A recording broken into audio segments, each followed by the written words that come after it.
peço que você abra a sua Bíblia em 2 Crônicas, capítulo 36, leremos do versículo 11 ao versículo 16. Segundo livro das Crônicas, 36, de 11 a 16. Diz assim a palavra do Senhor. Tinha Zedequias a idade de 21 anos quando começou a reinar, e reinou 11 anos em Jerusalém. Fez o que era mal perante o Senhor, seu Deus, e não se humilhou perante o profeta Jeremias, que falava da parte do Senhor. Rebelou-se também contra o rei Nabucodonosor, que o tinha ajuramentado por Deus, mas endureceu a sua cerviz e tanto se obstinou no seu coração que não voltou ao Senhor, Deus de Israel. Também todos os chefes, os sacerdotes e o povo aumentavam mais e mais as transgressões, segundo todas as abominações dos gentios, e contaminaram a casa que o Senhor tinha santificado em Jerusalém. O Senhor, Deus de seus pais, começando de madrugada, falou-lhes por intermédio dos seus mensageiros, porque se compadecera do seu povo e da sua própria morada. Eles, porém, zombavam dos mensageiros, desprezavam as palavras de Deus e mofavam dos seus profetas, até que subiu a ira do Senhor contra o seu povo, e não houve remédio algum. Até aqui a palavra do Senhor. Oremos nesse momento. Senhor nosso Deus, já lemos a Tua santa e bendita palavra, e pedimos agora que o Teu Espírito Santo nos capacite a entender, a compreender a Tua mensagem. Abra os nossos olhos e que sejamos edificados nessa noite. Te agradecemos pela Tua palavra, te agradecemos porque o Senhor é um Deus que se revelou a nós através dela e que nos ensina a cada dia. Louvado e bendito seja o Teu nome. Amém. Não sei se você já se deparou com uma situação em que você vê uma pessoa que está andando num caminho mau, uma pessoa que está andando num caminho que não é correto, e que você vê que a situação não será boa. O fim daquele caminho, você vê que é um caminho ruim. E você tenta aconselhar a pessoa. Você chama ela para um aconselhamento, mas parece que ela não dá ouvidos. Mas você insiste, você persiste, você não quer o mal daquela pessoa. Você continua falando, você continua aconselhando, mas ainda assim ela não dá ouvidos. E você fala de novo uma terceira vez e aconselha novamente, e a pessoa até mesmo fica brava com você. E no fim você percebe que você está lidando com uma pessoa obstinada e que não vai dar ouvidos, mesmo a palavra de Deus. E você percebe que não há outro jeito senão esperar com que a pessoa quebre a cara, com que ela aprenda com os seus erros. Não sei se você já lidou com uma situação assim, com uma pessoa assim. O nosso texto, o texto que nós temos diante de nós, apresenta uma situação semelhante, porém de proporções bem maiores. Diz aqui que Zedequias começou a reinar. Primeiro nós precisamos entender o contexto. Lembre-se que Deus tinha feito uma aliança com Abraão e com os seus descendentes. Mas ele disse antes que os seus descendentes iriam para o Egito, onde ficariam escravos por 400 anos. Mas depois desse período, Deus os libertaria e os levaria até a terra de Canaã, onde eles herdariam aquela terra. E isso aconteceu. O povo foi escravo no Egito, e depois de 400 anos, Deus levantou Moisés, que libertou o povo, e Deus os levou até a terra de Canaã. E Deus fez uma aliança com esse povo. Uma aliança tal que Deus disse para eles, se eles obedecessem a sua palavra, então bênçãos viriam sobre eles. Bênçãos viriam sobre o povo. Mas que se eles desobedecessem, então maldições viriam. E essas maldições seriam progressivas a tal ponto que, em um dado momento, eles seriam expulsos da terra. O tempo foi se passando e também apareceu um novo rei chamado Davi. E Deus fez uma aliança também com Davi, porque era um homem de Deus, um homem que andou com Deus. E Deus se afeiçoou a ele, por sua bondade e misericórdia, fez uma aliança com ele e prometeu que Davi sempre teria um descendente que se assentaria no trono. Mas Deus diz que seus descendentes deveriam andar com Deus, deveriam andar segundo a lei, deveriam andar no caminho correto. O que acontece, porém, é que logo os descendentes de Davi começam a se desviar. O seu neto Roboão faz mal, toma decisões más, a tal ponto que o reino se divide. E parte do reino passa a ser o reino do norte, ou o reino de Israel, e outra parte passa a ser o reino do sul, o reino de Judá, o reino onde, de fato, um descendente de Davi governava. O que acontece é que os reis desse reino do norte foram maus a ponto de que o povo foi levado cativo pelo Império Assírio, isso lá no século VIII a.C. E o que acontece no Reino do Sul? O Reino do Sul há uma intercalação entre reis bons e reis maus. Bom, um dos últimos reis piedosos, um dos últimos reis bons que passou pelo Reino do Sul, ou o Reino de Judá, foi Josias. Josias foi um homem que fez grandes reformas, um homem que restaurou o templo, que restaurou a Páscoa que estava esquecida, que trouxe de volta o livro da lei. Mas quando Josias morreu, sucederam-no 4 reis maus. E Zedequias é o 4º desses reis maus. Diz aí no texto, versículo 11, que Zedequias tinha a idade de 21 anos quando começou a reinar. E nós veremos hoje, o tema desse sermão é os pecados de Zedequias. O tema do sermão é os pecados de Zedequias. Então Zedequias foi colocado como rei, ele foi colocado no lugar do seu sobrinho Joaquim, e ele começou a reinar em 597 e ficou por 11 anos, ou seja, até 586 a.C. Quem o colocou lá para reinar foi Nabucodonosor, rei da Babilônia. E Nabucodonosor o colocou ali e fez uma aliança entre ele, no nome do Senhor, de que ele seria obediente, de que ele serviria ao império da Babilônia. É interessante que Zedequias não é o seu nome original. O seu nome é Matatias, que significa dom do Senhor. Mas o rei da Babilônia trocou o seu nome para Zedequias, que significa justiça do Senhor. Isso era muito comum no Oriente Médio. Os reis trocavam de nome os seus súditos conquistados, porque isso demonstrava poder, autoridade. Porque ter poder e autoridade sobre o nome de alguém é ter poder e autoridade sobre essa pessoa. Então, o rei Zedequias é colocado ali, ele está reinando em Judá, e ele deveria ser obediente, ele deveria servir ao rei da Babilônia, pagar os seus impostos, não fazer nada, não se levantar contra. Mas diz o texto que Zedequias, ele foi um homem mau. Zedequias, ele não serviu ao Senhor, ele não obedeceu ao Senhor, ele não caminhou com o Senhor.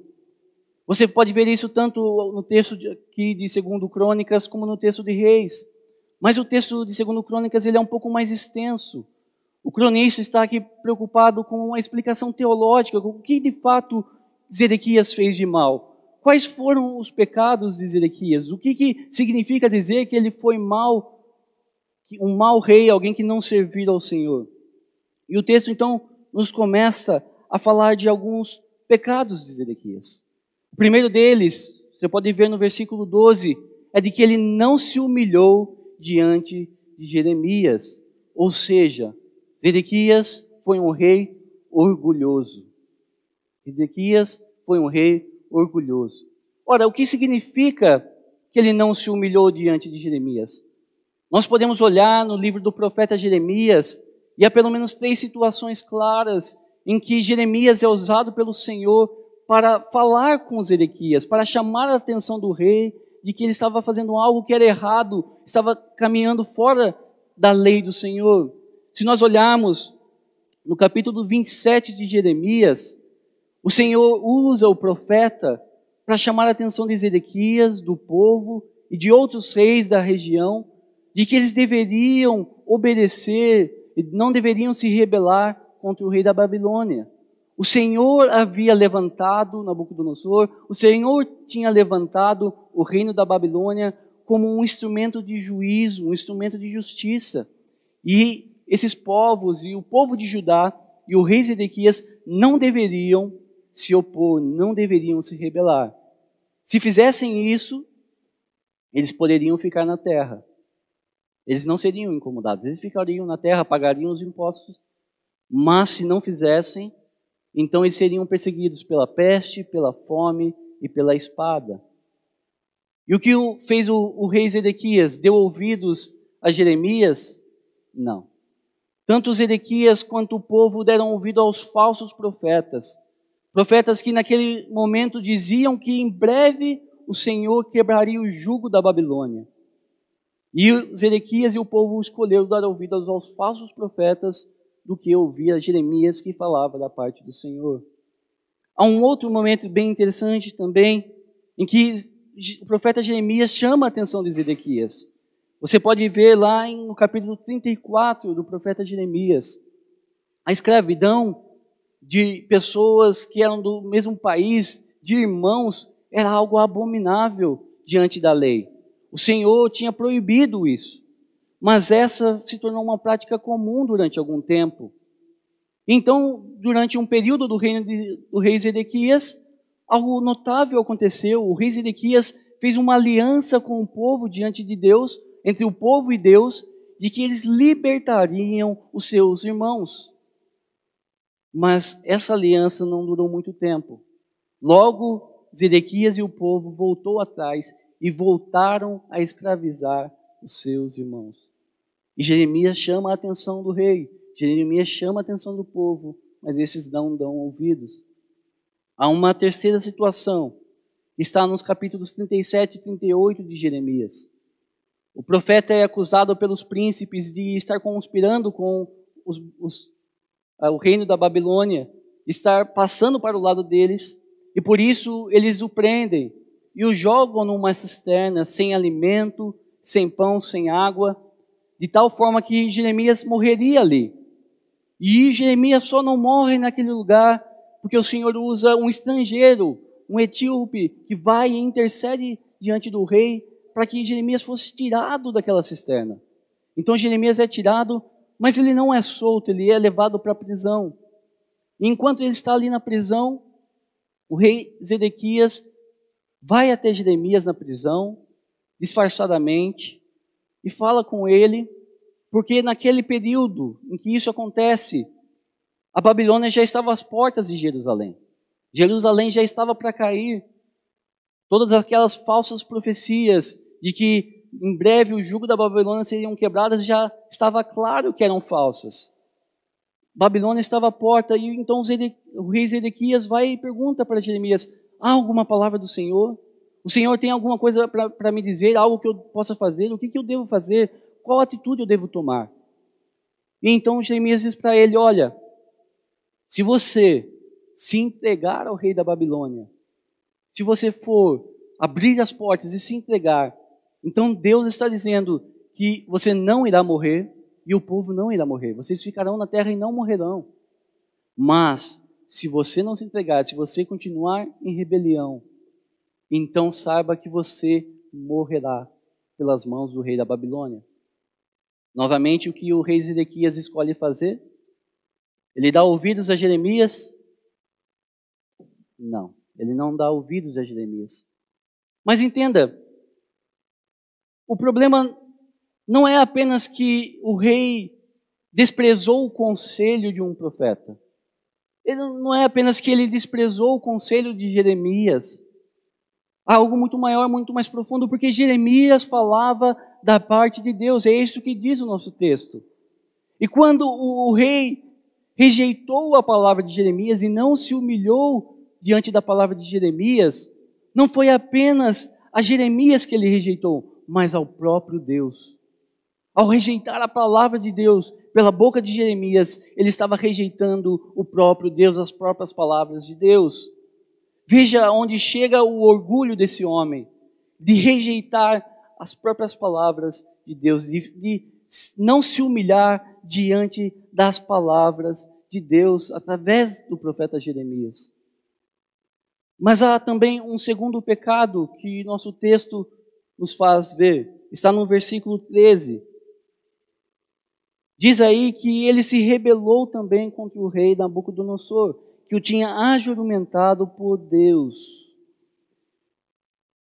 O rei da Babilônia, quando colocou Jeremias, como nós dissemos, fez com que ele fizesse um juramento diante de Deus, usando o nome de Deus, jurou pelo nome de Deus, de que não se rebelaria, de que ele seria servo, de que ele pagaria os impostos, de que não se voltaria contra a Babilônia. Mas o que acontece? 2 anos antes da queda de Jerusalém, 2 anos antes da Babilônia entrar e invadir Jerusalém, o rei Zedequias se volta contra o rei da Babilônia. O rei Zedequias, muito influenciado pelo rei do Egito, começa a se rebelar contra o rei da Babilônia. Mas entenda, primeiro, é óbvio, ele cometeu uma infidelidade. Ele fez um juramento, ele estava sendo infiel àquele juramento. Mas muito pior, ele jurou pelo Senhor. Quando ele quebra esse juramento, quando ele se revolta contra o rei da Babilônia, se ajunta ao rei do Egito e quebra esse juramento, ele está desonrando o nome do Senhor. Ele está tomando o nome de Deus em vão, algo terminantemente proibido no 3º mandamento.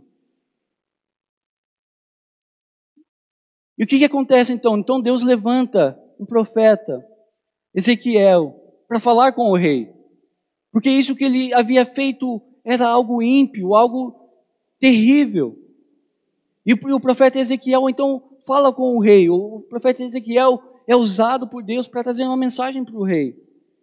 Isso está lá em Ezequiel 17:16, que diz o seguinte: tão certo como eu vivo, diz o Senhor, Deus, no lugar em que habita o rei que o fez reinar, cujo juramento desprezou e cuja aliança violou, sim, junto dele, no meio da Babilônia, será morto. Então o Senhor usa o profeta Ezequiel para avisar ao rei Zedequias de que, porque ele havia violado a aliança que ele havia feito com o rei da Babilônia, então ele seria morto na Babilônia. Nós poderíamos pensar, bom, mas agora, então o rei vai mudar. Agora o rei vai se humilhar. Ele já cometeu muitos pecados, ele já fez muitas transgressões, ele violou o 3º mandamento, ele foi orgulhoso e rebelde à palavra do Senhor, mas agora então o rei, diante dessa palavra dura do Senhor, agora o rei vai mudar. É isso que acontece? Não.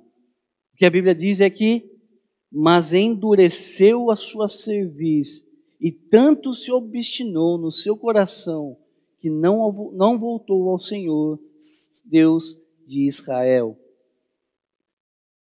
Mesmo diante de palavras duras do profeta Ezequiel, o rei Zedequias, ele não se humilha. Pelo contrário, conforme ele vai juntando pecado sobre pecado, o seu coração vai se endurecendo. Ele se torna cada vez mais duro, a tal ponto que ele não volta para o Senhor. Nós vemos a dureza do coração desse homem. Sabe, essa é uma marca da impiedade, dureza de coração. Nós vemos isso em diversos outros momentos. Por exemplo, a geração do deserto. Você pode olhar lá em Êxodo 32 e 33. Nós vimos também no Salmo 95, que foi lido no começo. Esse povo é chamado de um povo de dura cerviz. Eles tinham visto as maravilhas de Deus no Egito. Deus os tirou com mão poderosa. Mas pouco depois, lá estão eles fazendo um ídolo de ouro. Fazendo aquilo que é abominável ao Senhor.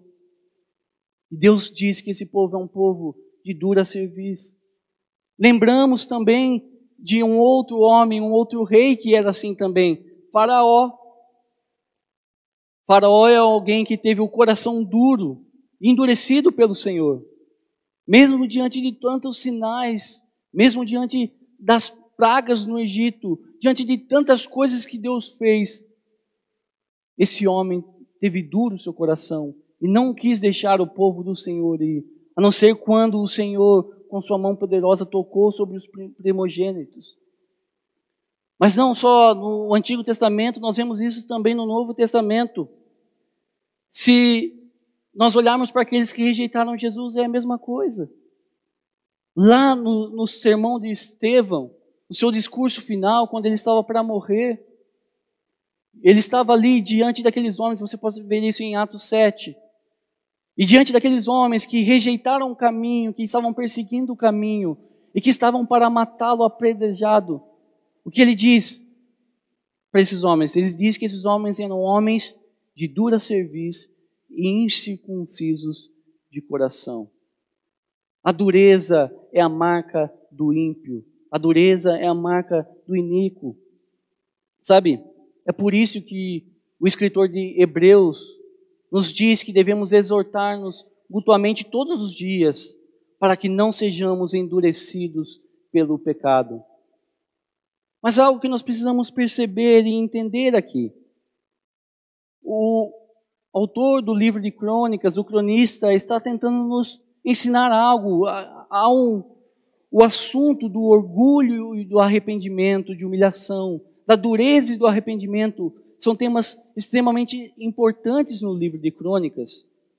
É parte do objetivo do cronista, falar sobre isso. O cronista está tentando trazer o seu povo ao arrependimento, fazer o seu povo entender que ele precisa se humilhar e se arrepender, que esse é o caminho para a bênção, para estar com Deus, e que a dureza só leva ao juízo. Essa é parte do... Podemos resumir o livro de Crônicas nisso. Uma frase que talvez poderia resumir é que aqueles que se arrependem e se humilham diante de Deus encontram misericórdia. Mas aqueles que permanecem na sua dureza e orgulho, seu fim é o juízo. O livro de Crônicas tenta nos ensinar isso, tenta ensinar ao povo de Deus isso. Nós podemos ver por diversos exemplos. Há diversos exemplos de reis que foram assim. Amon, para destacarmos um, foi alguém que é dito que não se humilhou. E, portanto, ele foi traído por seus servos e morto. Ou então, quando nós olhamos para o capítulo 25, e pensamos na derrota de Amazias, que era rei de Judá, para Jeoás, que era rei de Israel. Qual foi a causa, a razão da derrota de Amazias? O orgulho e o fato de dar as costas para Deus. Por outro lado, nós podemos também ver diversos outros exemplos de homens, de reis, que se arrependeram e se humilharam e alcançaram misericórdia. Um exemplo é Roboão, mesmo que temporariamente, em dado momento, quando ele se humilhou diante de Deus, quando reconheceu o Senhor teve misericórdia dele e disse que a sua descendência continuaria no reino. Outro exemplo é Ezequias, o rei Ezequias. Em dado momento, ele se exaltou no seu coração e o Senhor chamou a atenção do rei Ezequias, mas o rei Ezequias se humilhou e o Senhor teve misericórdia dele e disse que não viria contra o povo em seus dias. Outro exemplo é o rei Josias, o próprio pai de Zedequias. Quando o rei Josias encontrou o livro da lei e percebeu o quanto o povo caminhava distante do que a Bíblia fala, do que o livro da lei diz, o rei Josias se humilhou diante de Deus. O rei Josias se colocou, se prostrou diante de Deus e se arrependeu e pediu perdão pelos seus pecados, pelos pecados do povo. E o que aconteceu? O Senhor teve misericórdia dele e disse que ele terminaria seus dias em paz. Mas talvez o maior exemplo que possamos lembrar de rei que se humilhou e encontrou misericórdia seja Manassés. Manassés foi um rei terrível. Manassés fez coisas que eram extremamente ímpias. Ele adorou outros deuses. Ele chegou até a queimar seus filhos a esses outros deuses. De tal forma foi a sua impiedade que ele foi levado cativo para fora de Judá. Mas quando Manassés se humilhou e reconheceu a Deus, então o Senhor fez com que ele voltasse para Judá, para reinar em Judá. Então o cronista está nos tentando ensinar isso. Aqueles que se humilham e se arrependem, encontram a misericórdia de Deus. Mas aqueles que são obstinados, que permanecem em seu orgulho, só encontram juízo. Talvez um texto que resuma bem isso, e que se encontra aqui no livro de Crônicas, seja o texto de 2 Crônicas 7:14. Talvez o texto mais conhecido desse livro, que diz o seguinte: se o meu povo, que se chama pelo meu nome, se humilhar e orar e me buscar e se converter dos seus maus caminhos, então eu ouvirei dos céus, perdoarei os seus pecados e sararei a sua terra. Estarão abertos os meus olhos e atentos os meus ouvidos à oração que se fizer neste lugar. Porém, Zedequias é a antítese disso. Ele é o oposto de tudo isso. Ele não é alguém que se humilha, ele não é alguém que se arrepende, que se volta para Deus. Na verdade, Zedequias, ele é o oposto do que é ser rei. Ele é o oposto daquele que é a expressão verdadeira do que é o ser um rei, que é Jesus Cristo. Pensemos em Jesus. Orgulho definitivamente não combina com Jesus. Soberba definitivamente não combina com o Jesus da manjedoura. Jesus que sempre amou o Pai e que sempre andou nos caminhos de Deus enquanto esteve aqui. Sempre foi santo, mas que se humilhou, se esvaziou, que se fez pobre para que nós fôssemos ricos nele. Jesus é a antítese do orgulho. Ele é o oposto do orgulho, da soberba. E como deve ser então aqueles que dizem pertencer a Jesus, ao verdadeiro rei? Eles devem ser também opostos ao que Zedequias foi. Meus irmãos, o orgulho não combina em nada com o cristianismo. O orgulho não combina em nada com os cristãos, com o Jesus que não é orgulhoso. Não sejamos orgulhosos, meus irmãos. Não sejamos orgulhosos de maneira alguma. E há várias maneiras que nós podemos acabar cometendo o mesmo pecado de Zedequias. O pecado do orgulho, de não se humilhar. Por exemplo, pensemos aqui em alguns exemplos. Um jovem que sabe pela palavra do Senhor que não deve se envolver com uma pessoa romanticamente, se envolver romanticamente com uma pessoa que é ímpia. Ele sabe disso, mas ele vai lá e se envolve. E daí você chama a atenção daquele jovem e diz: jovem, a palavra de Deus diz que casar só no Senhor. Mas o jovem diz: não, eu sei o que eu estou fazendo, comigo é diferente, eu mando na minha própria vida. E você diz, você mostra pela palavra, mas ele não se humilha, ele não reconhece a palavra do Senhor. Ou então o contrário, alguém mais de idade, que não aceita que alguém mais jovem do que ele aponte um pecado seu, que alguém o chame a atenção, que alguém mais jovem mostre para ele que ele está errado. Não aceita isso, mesmo que esteja sendo mostrado pela palavra de Deus. Isso é orgulho, isso é não se humilhar diante de Deus. Mas talvez a frase que mais demonstre o orgulho na nossa geração, no nosso tempo, é: meu corpo, minhas regras. Eu acho essa frase detestável. É uma frase que demonstra muita soberba, muito orgulho, mas que tem entrado nas igrejas, jovens têm aceitado, têm dado ouvido a esse tipo de ideia mundana. E se você chega para falar, para confrontar, ela diz que você é machista ou antiquado. E você mostra pela palavra de Deus que ela está errada, que não é assim. E ela vai dizer a mesma coisa da Bíblia, que é machista, que é antiquada. E não se deixa ser exortado, não se deixa ser repreendido. Não há nada mais orgulhoso do que achar que nós podemos ser regra para nós mesmos, que nós podemos ser mandamentos para nós mesmos, que nós não devemos obediência a Deus, ou de que o nosso corpo pertence a nós. Então, qual deve ser a nossa atitude? quando nós formos confrontados pela palavra de Deus? Qual deve ser a nossa atitude quando alguém nos mostrar pela palavra de Deus que nós estamos errados, andando num caminho errado, que algo que nós fizemos desagrada a Deus?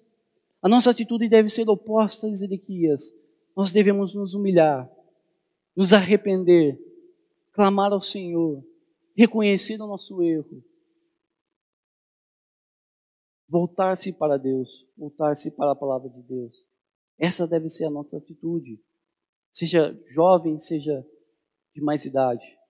A nossa atitude, quando confrontados pela palavra de Deus, deve ser de humilhação e arrependimento. Bom, mas talvez nós podemos pensar que o rei destoasse do resto do povo, ele fosse um caso único ali. E que isso não acontecia com mais ninguém. O rei era rebelde, mas o resto estava tudo bem, estava tudo em ordem. Não é mesmo? Não. O que nos mostra os versículos de 14 a 16 é que o povo caminhava nos mesmos caminhos do rei. Assim como o rei era mau e fazia o que era mal diante do Senhor, assim também o povo, tanto os sacerdotes quanto o povo em geral, faziam o que era mal ao Senhor. Isso é algo reforçado pelo livro de Crônicas. O exemplo fala muito. Sempre que nós vemos um rei bom, nós vemos o povo se voltando para Deus. Mas quando se levantam reis maus, nós vemos o povo, de maneira geral, se desviando de Deus. E assim foi com esse povo. E o texto de Crônicas nos aponta 3 pecados que esse povo cometeu. E são 3 pecados que geralmente são apontados em todo o livro de Crônicas, que o povo geralmente cometia. E os 3 são apontados no nosso texto. E o primeiro deles é infidelidade para com Deus. Diz o texto que também os chefes, versículo 14, dos sacerdotes e o povo aumentavam mais e mais as transgressões. Essa palavra transgressões, ela indica infidelidade para com a aliança do Senhor. Infidelidade para com a aliança do Senhor significa deixar de dar a Deus aquilo que lhe pertence e tomar isso para si. E é isso que o povo estava fazendo. O povo estava sendo infiel para com Deus. E se olharmos lá para o primeiro livro das Crônicas, capítulo 5, versículos 25 e 26, o cronista nos diz que foi exatamente por causa disso, por conta disso, que o reino do norte foi levado para o cativeiro. Exatamente por isso, por infidelidade e idolatria, o reino do norte foi levado para o cativeiro. E o cronista está nos dizendo que esse povo também foi infiel. Cada vez mais e mais transgrediam contra Deus. E o cronista nos chama a atenção para uma infidelidade particular do povo. Se nós olharmos depois no versículo 14, diz que segundo todas as abominações dos gentios, e contaminaram a casa que o Senhor tinha santificado em Jerusalém. O texto está falando sobre idolatria. As abominações dos gentios são os ídolos dos gentios, os deuses falsos, ídolos mudos, mortos dos gentios. O povo se contaminou com esses deuses. O Senhor havia dito para eles que eles não deveriam se contaminar com os deuses dos povos, dos outros povos que estavam ao redor de Canaã, ao redor de Israel. Mas eles se contaminaram com as abominações dos gentios. E não somente isso, eles contaminaram a casa do Senhor em Jerusalém. Isso indica que eles estavam trazendo os ídolos para dentro do templo. Eles estavam trazendo os ídolos para dentro da casa do Senhor. A casa que foi feita para que eles pudessem adorar ao Senhor, para que pudessem se reunir em adoração, para que pudessem orar ao Senhor. E eles estavam trazendo os ídolos para dentro. Impiedade em cima de piedade. Mais e mais transgressão. Você pode olhar lá em Ezequiel 8 que você vai ver uma imagem disso. Ezequiel 8 descreve muito bem essa situação ocorrendo. Mais e mais transgressão, iniquidade em cima de iniquidade. Imagine um homem que vai e se deita com uma prostituta. Isso é terrível, isso é ímpio. Mas imagine esse homem ainda levar a prostituta para casa. Isso é o ápice da iniquidade. É o ápice da imoralidade. E era isso que o povo estava fazendo. Estavam se prostituindo com outros deuses. E ainda levavam seus ídolos para dentro do templo. No mesmo momento, quebrando o primeiro e o segundo mandamento. O Senhor disse: eu sou o Senhor, vosso Deus, não tereis outros deuses além de mim. Mas aqui estão eles, adorando e se corrompendo com outros deuses, as abominações dos gentios. E o Senhor disse também que eles não deveriam fazer imagens de escultura e nem se prostrar, adorar essas imagens. Mas aqui estão eles, colocando essas imagens dentro do templo. Sabe? Veja a que ponto chegou o reino de Judá. Veja a que ponto chegou aquele que é chamado o povo de Deus. As duas instituições mais importantes de Judá e de Israel, o trono e o templo, estão ambos corrompidos. Tanto o trono, a descendência de Davi, o trono davídico está corrompido, como também o templo, onde era o lugar de adoração, onde era o lugar onde Deus deveria ser adorado, está corrompido. Os sacerdotes do Senhor que foram separados por Deus para conduzir a adoração estão corrompidos e o povo está corrompido. Veja a que ponto chegou o reino de Judá, aquele chamado povo de Deus. Esse reino está completamente corrompido. Então nós devemos pensar, será que isso aconteceu porque eles não sabiam? Será que isso aconteceu porque eles não ouviram que estavam andando num caminho errado? Talvez eles se desviaram, mas não perceberam. E ninguém os avisou. E ninguém falou, e ninguém disse. E eles são inocentes nessa história. Será que nós estamos sendo um pouco duros demais com o povo? E o fato é que não. Versículo 15 nos diz que o Senhor, Deus de seus pais, começando de madrugada, falou-lhes por intermédio dos seus mensageiros, porque se compadecera do seu povo e da sua própria morada. O Senhor se compadeceu deles. O Senhor teve compaixão e enviou os seus mensageiros. Seus mensageiros são seus profetas. Enviou os profetas para que falassem ao povo, para que chamassem a atenção do povo, para que os trouxessem de volta ao caminho, para que avisassem que o caminho que eles estavam seguindo era um caminho de morte. Desde a madrugada, isso indica a compaixão, a misericórdia e a longa, extrema paciência de Deus. O Senhor foi paciente. O Senhor enviou profetas e o povo não deu ouvido. Mas o Senhor continuou enviando profetas e o povo não deu ouvido. Mas o Senhor enviou mais profetas e o povo não deu ouvidos. Jeremias é um exemplo disso.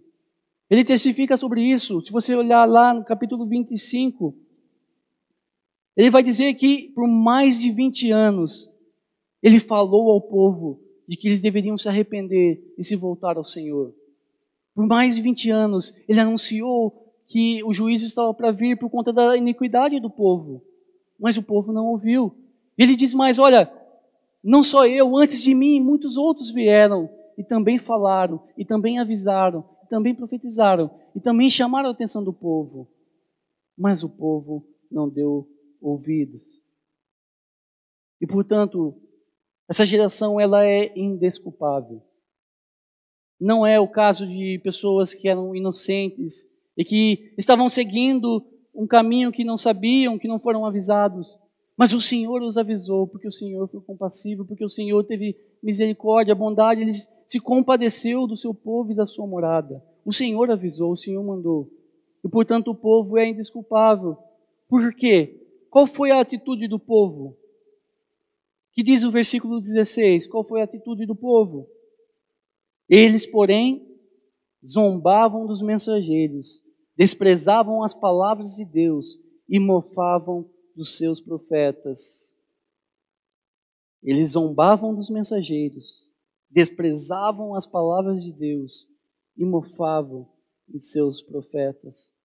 Sabe, o cronista não está falando apenas dessa geração aqui de Zedequias, do povo que está aqui pronto para ser atacado pela Babilônia.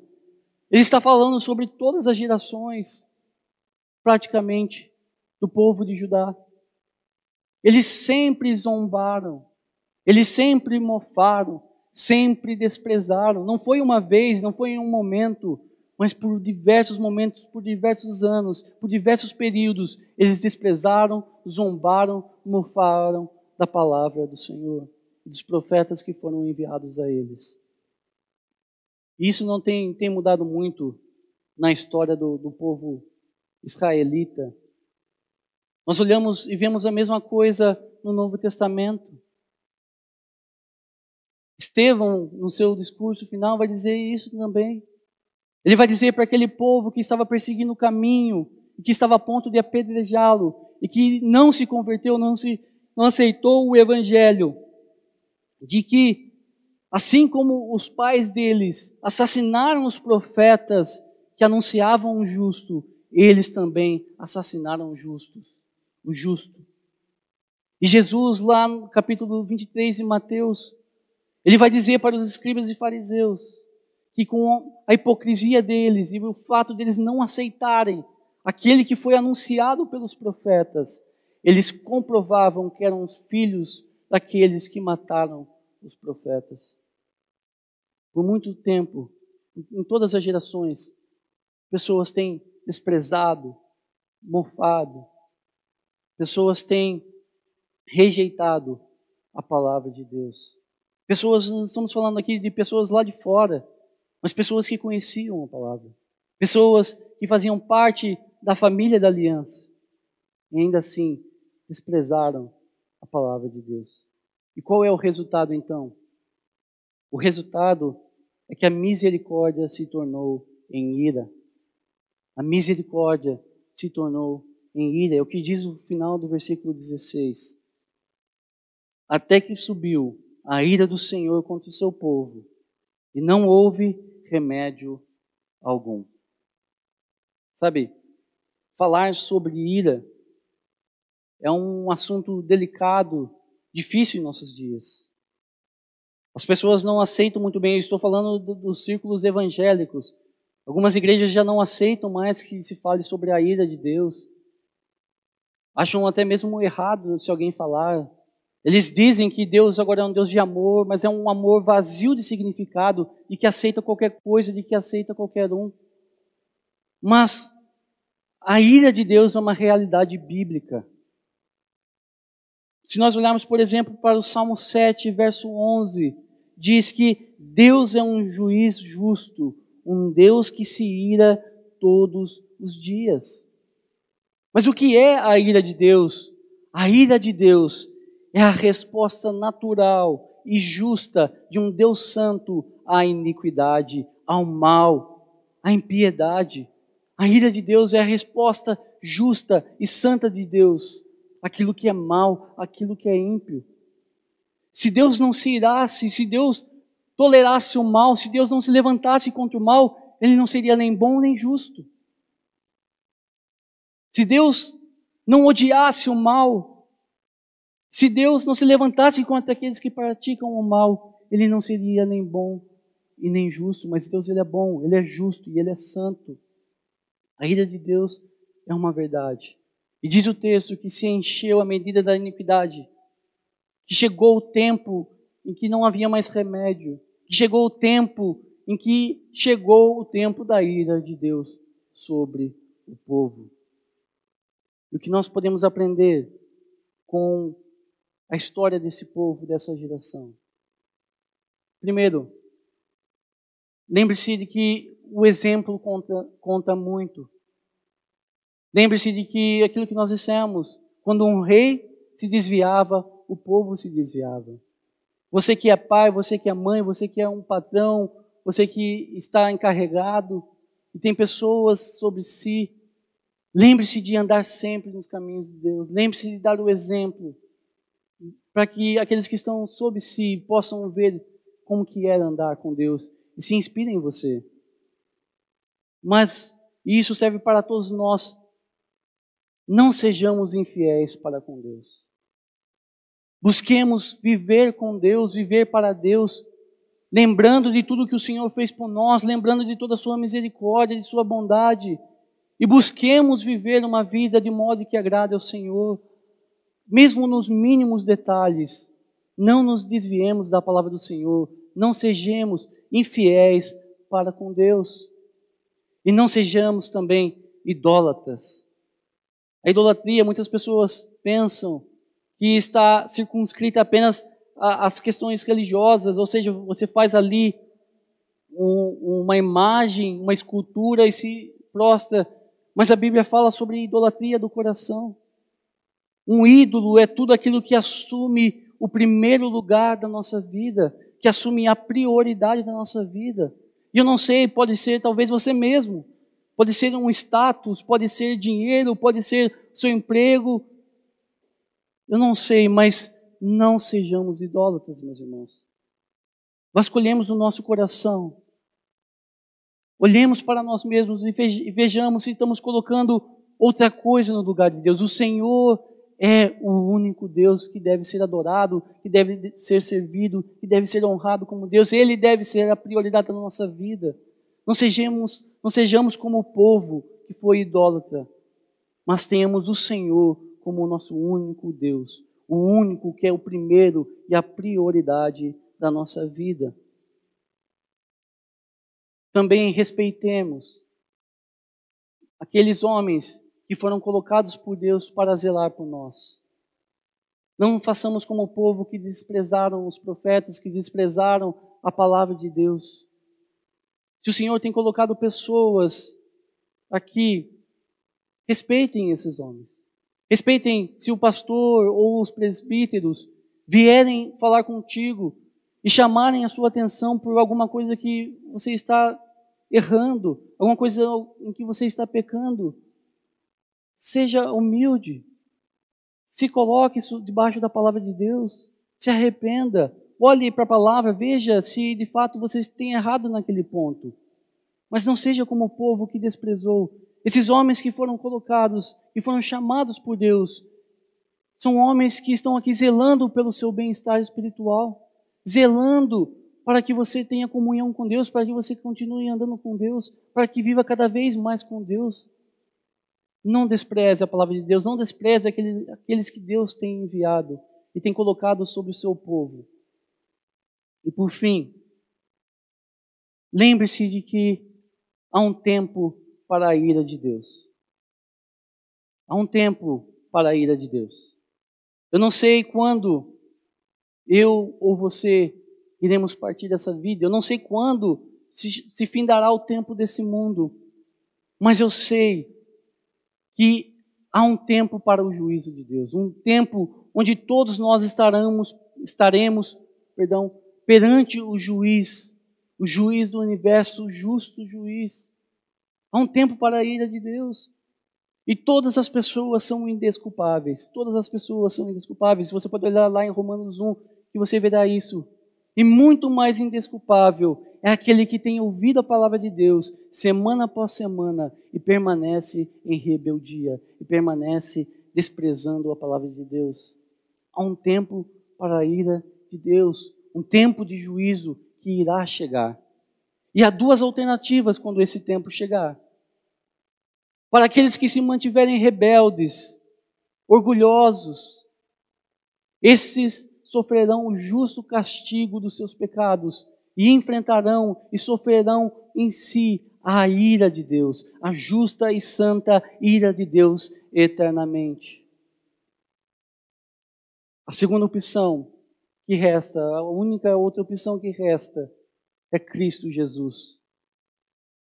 Ele é a opção para todos aqueles que se arrependem e creem. Ele veio a esse mundo para levar sobre si o castigo justo dos pecados daqueles que se pertencem a Ele, que são aqueles que se arrependem e creem. Ele veio para levar o castigo dos pecados, de forma que nós não temamos mais o juízo de Deus, não temamos mais a ira de Deus, mas por Cristo Jesus nós recebemos a sua justiça, somos justificados e somos transformados de inimigos em amigos de Deus. Só há duas opções quando o tempo da ira chegar. Ou a enfrentaremos sozinhos, ou estaremos em Cristo, em quem já não há condenação. Cristo é a bondade e a misericórdia de Deus hoje.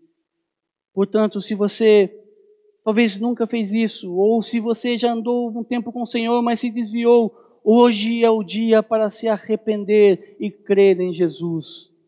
Hoje é o dia, o tempo da bondade de Deus. Chegará um período onde não haverá mais tempo, não haverá mais oportunidade. Mas hoje é o tempo, o período da bondade de Deus, para que você se achegue a Cristo, para que você se arrependa, se humilhe e creia em Jesus, de forma que você não tema mais a ira de Deus. O tempo está passando. Um dia chegará, a medida da iniquidade desse mundo vai chegar o tempo da ira de Deus. Mas aqueles que estão em Cristo Jesus não precisam temer mais a ira de Deus. Portanto, meus irmãos, não sejamos como o rei Zedequias, que foi orgulhoso, que foi obstinado, que teve um coração duro. Nem sejamos como o povo de Judá, que foi infiel a Deus, que andou em idolatria e que desprezou a palavra do Senhor. Mas corramos hoje para o Senhor, nos humilhemos, nos arrependamos hoje e creiamos em Cristo Jesus, que é a nossa salvação. Deus nos abençoe.